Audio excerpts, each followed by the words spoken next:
Welcome.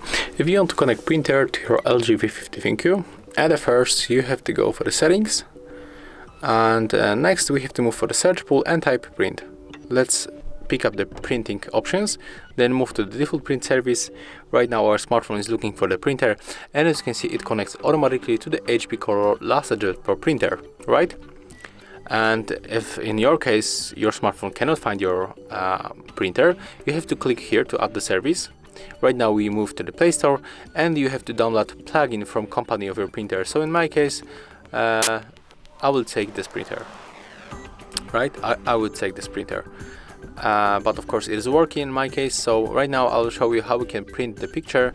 So let's go for the management folder, tap on the file manager, click on the download, pick the picture, then click on the three dots in the right upper corner and tap print. Right now we have to select the printer from the upper section of the screen, and to print that picture we have to click right here.